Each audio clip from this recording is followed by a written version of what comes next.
Halo guys, salam sehat dimanapun kalian berada.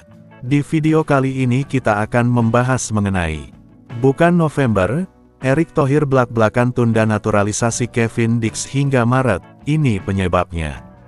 Proses naturalisasi pemain diaspora yang baru saja tiba di tanah air, pada tanggal 12 Oktober tahun 2024, diduga mengalami penundaan yang cukup lama. Pemain itu bernama Kevin Dix, dia baru saja tiba di Indonesia, dan sudah disambut oleh Ketua Umum PSSI Erick Thohir, dalam sesi makan malam dan momen bersalaman. Kendati demikian, walaupun sudah bersalaman dengan Pak Ketum, pemain FC Copenhagen ini belum tentu rampung terkait proses naturalisasinya. Bahkan Pak Erick sudah belak-belakan mengenai kapan pastinya proses alih kewarganegaraan Kevin, yang katanya tidak terjadi pada bulan November, melainkan ditunda hingga Maret tahun depan. Lantas apa yang jadi penyebab dari penundaan proses naturalisasi Kevin Dix? Apakah ada yang belum rampung administrasinya atau ada hal lain? Saya belum bisa pastikan karena ini ada pergantian pemerintahan. Jadi masih ada proses yang harus dijalankan, ujar Erick Thohir. Kami coba bulan Maret. Tapi kalau November bisa ya saya rasa itu hal yang positif, imbuhnya. Kami usahakan, tentunya kami juga harus memastikan prosesnya berjalan dengan baik dan sesuai aturan, tambahnya.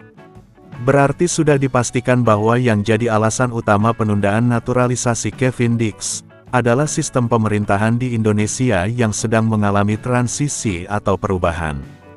Diketahui, pada bulan Oktober ini, sistem pemerintahan di Indonesia, baik lembaga eksekutif maupun lembaga legislatif, semuanya mengalami perubahan. Termasuk di bulan ini juga, terjadi pergantian presiden terpilih di Indonesia, praktis sistem pemerintahan setingkat menteri juga mengalami perubahan. Sekadar informasi, yang namanya proses naturalisasi itu melibatkan banyak institusi, termasuk pemerintahan sekalipun. Karena proses seperti ini harus sesuai aturan dan hukum yang berlaku. Selain Kementerian Pemuda dan Olahraga Kemenpora, yang terlibat paling aktif dalam proses alih kewarganegaraan pemain diaspora, pun ada institusi lain yang berkontribusi secara penting juga. Seperti Kementerian Hukum dan Hak Asasi Manusia, Kemenkumham, dan beberapa komisi dari Dewan Perwakilan Rakyat Indonesia. Proses naturalisasi membutuhkan persetujuan dari Kemenkumham, yang bertujuan untuk memberi status kewarganegaraan baru kepada pemain diaspora. Selain itu, PSSI juga terlibat secara aktif dalam setiap kepengurusan pemain keturunan, hingga akhirnya pemain diaspora mendapatkan status kewarganegaraan Indonesia. Yang terpenting adalah proses naturalisasi bisa berjalan baik, sesuai aturan dan hukum yang berlaku di FIFA. Tidak peduli ditunda, yang jelas jika pemain sudah bersalaman, tentunya akan selesai juga nanti.